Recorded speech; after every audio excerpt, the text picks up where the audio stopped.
अजीज साथियों, according to सर्वे 44% लड़कियां ऐसी हैं जिनको शॉपिंग करना बिल्कुल अच्छा नहीं लगता, जिनमें से मैं भी एक हूँ।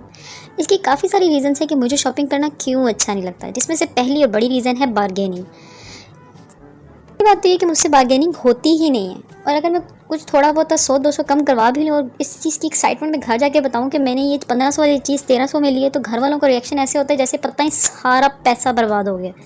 उनका कहना होता है कि ये 1500 वाली चीज़ 1000 रुपये में भी आ सकती थी, या ये 1500 वाली चीज़ 500 से ज़्यादा की है ही नहीं, मतलब कुछ भी। फिर बंदा कहता है कि चलो नेक्स्ट टाइम मम्मी के साथ ही जाऊंगी और वो ही बार्गेनिंग करेंगे। और जब आप मम्मी के साथ मार्केट जाओ और जब वो बार्गेनिंग करती है तो 3000 वाली चीज़ जब 300 की बताती हैं तो समझ ही नहीं आती बंदा आप शर्मिंदगी से अपना मुंह किधर छुपाए।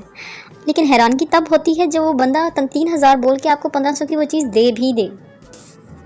फिर आती सबसे बड़ी रीज़न, आपके पास चॉइसेस वहाँ पे बहुत सारी होती हैं। यानी मेरे साथ तो ये बहुत दफ़ा ऐसा हुआ है कि मैं कपड़े लेने जाती हूँ तो वापसी पे जूते या बैग लेके घर वापस आ जाती हूँ। इतनी सारी चॉइसेस।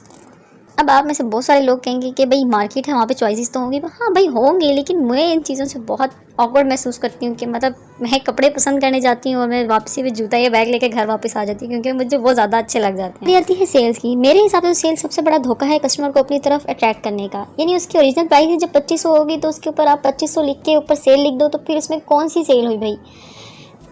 काफ़ी जगह पे तो 50% सेल लिखा होता है और उसकी प्राइस 5000 से काट के 2500 लिखी होती है और वो सेल में होता है, जबकि उसकी ओरिजिनल प्राइस ही 2500 होती है। लेकिन फिर भी गलती से अगर आपको कोई चीज़ अपने बजट के हिसाब से अच्छी लग जाए और आपको कोई चीज़ पसंद आ जाए तो आगे से सेल्समैन कहता है नहीं बाजी सॉरी, ये फ्रेश में है, इस पर सेल नहीं है।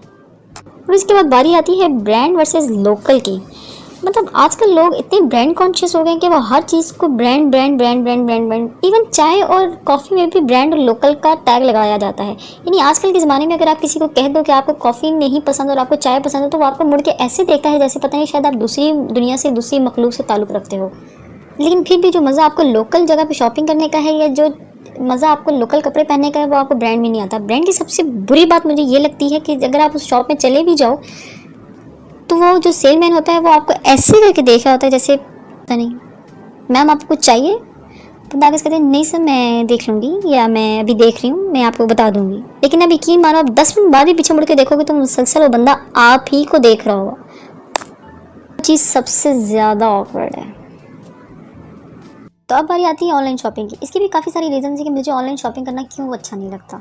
हालांकि ये काफ़ी टाइम से ट्रेंडिंग है भी और लोग काफ़ी इसको प्रेफर भी करते हैं, लेकिन इसके बावजूद मुझे ऐसा लगता है कि ये बहुत एक्सपेंसिव है। यानी अगर आप कोई भी वेबसाइट खोलो तो वो डील से इतनी ओवरलोडेड होती है, कोई भी डील आपके बजट के मुताबिक होती ही नहीं।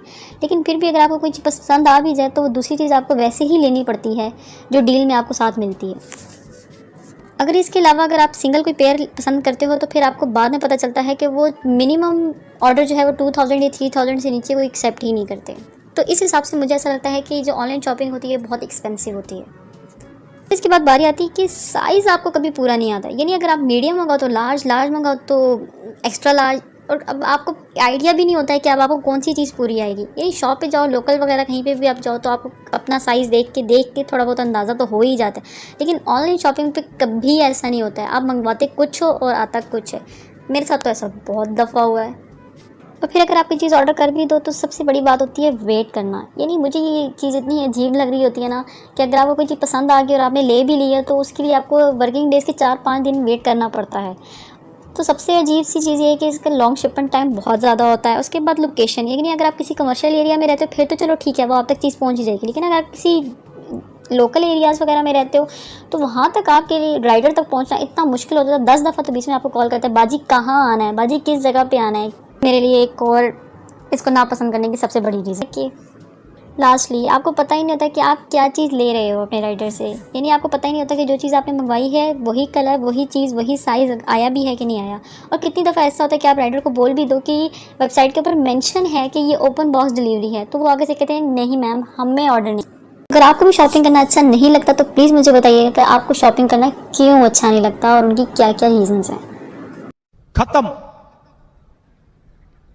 Bye bye, tata, good bye.